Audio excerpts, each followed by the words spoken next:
How to get a divorce without court in Palmdale. Hi, I'm Tim Blankenship with Divorce661.com. If you live in Palmdale and are worried about having to go to court for your divorce, here's some good news. You don't have to. As long as your divorce is amicable and uncontested, the entire process can be handled through paperwork and electronic filing.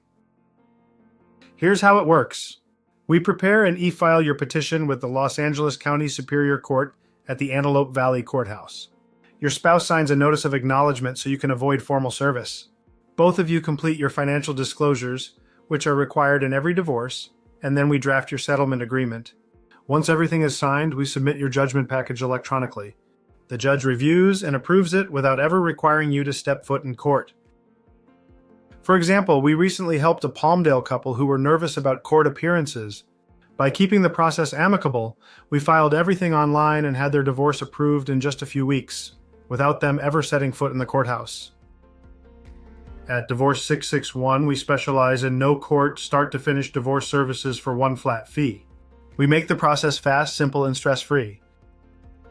If you're ready to complete your divorce in Palmdale without going to court, visit Divorce661.com and schedule your free consultation today.